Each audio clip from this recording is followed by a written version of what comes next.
Well, hello traders and investors. I'm LA Little and this is your daily NeoTA wrap. We take a look at these markets, doing it from a neoclassical perspective each time, asking ourselves what happened today. What does it tell us about the coming ones? Do this show 4 times a week, every Monday through Thursday. It's broadcast at or before 10 o'clock Eastern Time, archived on YouTube and it's on our channel, LA Little. If you haven't subscribed to the show and you want to, just reach up in the right-hand corner and do so. Anytime I push public content, you'll get a notification. As far as what happened today, let's take a look at the numbers here. Gold, silver, flat to down. Oil, same thing. Bonds sell off a little bit. Rest of the world up, except for Switzerland. Switzerland is having a hard time. If you're not in the euro currency, you are struggling, it seems like right now. The euro coming down against the dollar. That's putting some juice into those markets, putting some juice. I'm not sure what's putting the juice in the Chinese Hong Kong markets, but there's definitely some juice over there as well. Our market's up on the day, back inside the range, folks, the higher range. It's the NASDAQ driving this thing. NDX, right? NDX, the NASDAQ composite itself, driving this market higher. I'm going to start with the dollar. Dollar up here at the highs, not giving it up. That, of course, is what's putting the juice into the rest of the indexes, in particular over in Europe. That's driving those indexes down, driving their equity markets higher. Here's the dollar, looking at it on a weekly time frame. If we look at it here, what you can see is that this range that was here before, which extended to about the 25.10 or so area, that range pretty much breaking down at this point, going after the top end of the range, about halfway there. If you're going to take a break, it's into this swing point high, into this breakdown bar.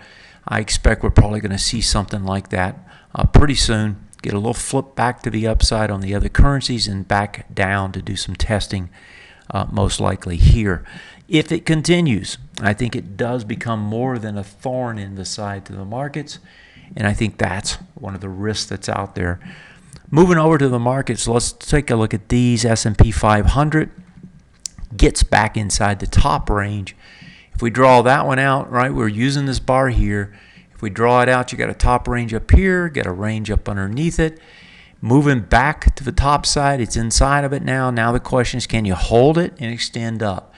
You actually have ABCD structures to help you in that direction now. And those ABCD structures will get you up towards the top. It will certainly get you into this bar's breakdown top. I think that's the next key on this on the way up.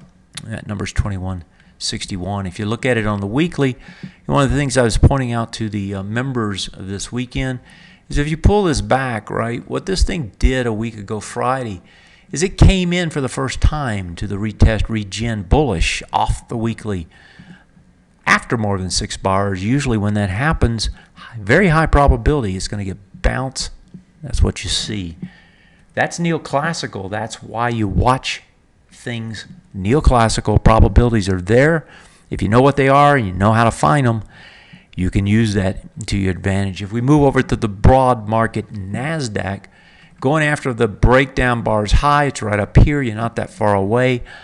I suspect it's going to try to get there tomorrow. If we look at the NDX, NDX keeps telling us this market's going higher, and the NDX itself is independent of everything else right now. It just keeps marching higher. Does another swing point break of a high, does the break of this high, pull it to a weekly, it's over those highs as well. NDX is trying to drive this market up. Now I want to show you one other thing while we're here. I'm going to flip back to the other chart. I'm going to put the S&P 500 up, and I'm going to put it on the weekly. And what I want to show you is the difference here between the S&P 500 and the NDX. Now, I've got the S&P 500 up. I'm going back to last year. This is actually, I guess I need the monthlies, not the weeklies. Let me grab the monthly. Okay, here we go. Here's the monthly. So if you go back to last year, right, when the S&P at this price point here, and this is November, December, you make a lower high, you can't get over the highs. And that's on the monthly time frame. And here we are now. Now, we've actually gotten over the highs, But here's the high that we set on the S&P 500, right? And we're not back up there yet. Now, let's pull that NDX over and overlay this with it. There's a big difference. And the difference here is instead of this bar being a lower high, you actually got a higher high on the NDX. And so the NDX gets the higher high, right, off that move. And now the NDX doing the same thing, getting a higher high so far. NDX this time around, right, that eventually led to a big breakdown. We had a consolidation that took over a year, year and a half. And we consolidated as a result of the divergence that existed between these. When you're looking at it now, that divergence, actually I've just drew that wrong, let's do it again. That divergence where last time it couldn't make a higher high, couldn't get to a new high, whereas the NDX did. Right now you got a high up here, you haven't been able to get back up to it. If that divergence continues, we may see some sort of a larger pullback. And so I just talked about the dollar being an issue. Here you've got the same sort of issue that you need to be concerned about longer term and that we need to keep monitoring. If we look inside the market, look inside the sectors and so forth, not a lot of rotation taking place. It's pretty much tech driving everything. That's why I bring up this divergence. I think it's something you need to be aware of and need to be considering. If we look elsewhere, let's go overseas. What we're going to see is in the CACs. New high, hanging man, failure at the new highs. That's a push to the highs. We're on the daily. Push to the highs, right? Fells at the highs, has less volume. It's the whole ball of wax. This thing's going to try and come back tomorrow. Put it on the weekly. Swing point highs 4.569. Today you get to 4.579. So again, if it closes here into the week, failure on the weekly as well. Moving over to the DAX. If we look at the DAX has the same picture.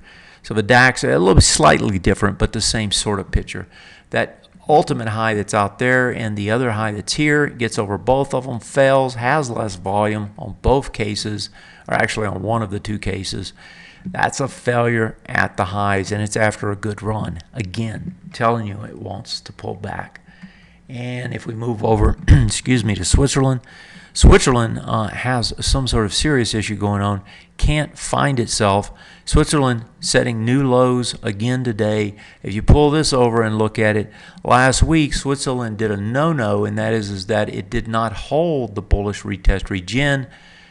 2 bars underneath it, if it holds down there this week, to me, that would change the trend. In other words, what had been up, all this good work that had been done from here up, all of a sudden starts going back to the sideways. So that's the way that one looks.